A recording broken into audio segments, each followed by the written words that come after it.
तो अभिषेक माडरे ढेर है न्यूजीलैंड। तो नागपुर खेल प्रथम टी20 मैच रे बर्षिले धूम अभिषेक शर्मा मात्र 35 बॉल 84 रन करदे अभिषेक। यही इनिंग्स मोमेंटम देला भारत को।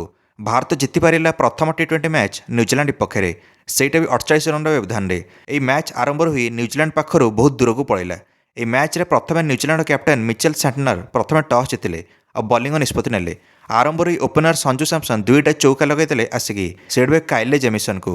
अभिषेक शर्मा मारिबा आरंभ कले किंतु काइले जेमिसन निज ओभर रे कैच आउट करदेले संजू सैमसन को। संजू 10 रन करके आउट होगले। तापर ईशान किशन आसिले, आसिकी बैक टू बैक दुईटा चौका लगेदेले ईशान निजर टी20 कमबैक रे। किंतु आउ गोटे चौका मारिया जाई कैच आउट होगले ईशान किशन 8 रन रे। भारत 27 रन रे दुईटा विकेट हराई बसिला 3 ओभर रे। एणिकी हठात कि बाजी पलटिगला और न्यूजीलैंड सपक्ष में मैचटी पड़ता किंतु अभिषेक शर्मा यह हेबाकू देले नहीं। अभिषेक शर्मा एबे मध्य निज माड जारी रखिले और छक्का उपर छक्का वर्षा कर चलिए। गोटे आड़े अभिषेक शर्मा छक्का वर्षा, अन्यपटे तांको साथी खेलाड़ी सूर्य कुमार यादव भी मारिबा आरंभ करथिले। अभिषेक शर्मा धुआधार माड देखी एणिकी न्यूजीलैंड पूरा छानिया हो पड़ा। मात्र 22 बॉल 50 रन करदे Abhishek Sharma. New Zealand captain Mitchell Santner हताश हो पड़े अभिषेक माड देखी। अष्टम ओभर लगातार 3टा चौका मारदेले अभिषेक शर्मा। अभिषेक शर्मा छक्का मारी भारतर स्कोर को 100 रन पार करेले। एणिकी सूर्य कुमार यादव शाबाशी देले अभिषेक धुआंधार माड देखी। आज सूर्य कुमार यादव भी सेट हो जाते लगुला जमी अर्धशतक करेंगे सूर्या, किंतु सूर्य कुमार यादव 32 रन करके कैच आउट होगले 22 बॉल खेलिकी। एणिकी 99 रन पार्टनरशिप है कैप्टेन सूर्यांकर अभिषेक शर्मा सहित।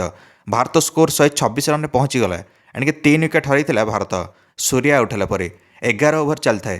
एवं किंतु हार्दिक पांड्या आसिले आ प्रथम बॉल चौका मारिबा आरंभ कले। आज जी आसुला प्रथम बॉल चौका लगाऊला। अन्य आड़े अभिषेक शर्मा निज छक्का वर्षा जारी रखते। अभिषेक शर्मा निज शतक मुहां होते। सबु दिगरे रन मारी सारी अभिषेक, किंतु जो 84 रन बैटिंग करते अभिषेक से गोटे छक्का मारिया जाए मिस टाइम होगला बॉल आ Abhishek Sharma catch out होगले। Abhishek Sharma 35 ball 84 run करके आउट हेले। तांकर स्ट्राइक रेट 240 थिला। भारत को 149 रन नहीं पहुंचाई देते अभिषेक शर्मा मात्र 13 ओभर।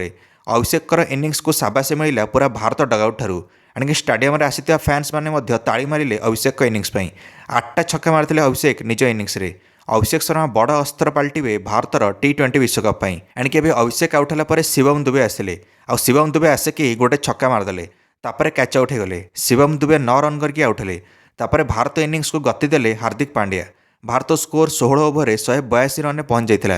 एणिकी 250 रन आड़ को गति करता भारत, किंतु हार्दिक पांड्या तापर आउट होगले 25 रन करके 16 बॉल रे। या परे किंतु रिंकू सिंह इनिंग संभाଳିले और निज माड जारी रखिले। भारत स्कोर 200 रन पार होगला रिंकू सिंह माड जोगु। अन्य आड़ू विकेट जाऊला किंतु रिंकू को फरक पड़ नाला। एणिकी मैच टी शेष ओभर गला और शेष ओभर रिंकू सिंह 21 रन मारते डेरिल मिचेल को, जो थे 2टा छक्का 2टा चौका सामिल था। निजे 20 बॉल 44 रन करी नट आउट गले रिंकू। भारत स्कोर 238 रन नहीं पहुंचाई देले रिंकू सिंह निर्धारित 20 ओभर 7 विकेट हराई। 239 रन टार्गेट रहा न्यूजीलैंड आगे, किंतु आरंभरू अर्शदीप सिंह आसिकी डेवन कनवे को 0 रे आउट करदेले। अर्शदीप सिंह न्यूजीलैंड बिना रन रे गोटे विकेट हराइला। टार्गेट बड़ थिला तो मारिया चक्कर न्यूजीलैंड विकेट हराउला। हार्दिक पांड्या आसिले आउ कैच आउट करेले निज ओभर रचिन रविंद्र को। रचिन रविंद्र 1 रन रे आउट हेले। गोटे आड़े विकेट जाऊला न्यूजीलैंड किंतु ग्लेन फिलिप्स आसिकी धुआंधार माड मारे। दरकार रन रेट धीरे धीरे बढ़ी चलता है। गोटे समय एमती आसला आ 62 बॉल 156 रन दरकार थिला। ग्लेन फिलिप्स निज अर्धशतक संपूर्ण कले मात्र 29 बॉल। यही भितर ग्लेन फिलिप्स साथी खेली मार्क चैपमैन कैच छाड़देले रिंकू सिंह बुमरा ओभर। किंतु ग्लेन फिलिप्स शेष में कैच आउट होगले 78 रन करके 40 बॉल खेलिकी। Axar Patel over New Zealand 131 run 4 wicket हराइला 14 ओभर। प्रत्येक ओभर एवं 18 रन दरकार थिला। एणिकी स्कोर बोर्ड प्रेसर थिला। मार्क चैपमैन एवं आखिमुजा मारी चलिए किंतु वरुण चक्रवर्ती या आउट करदे 39 रन।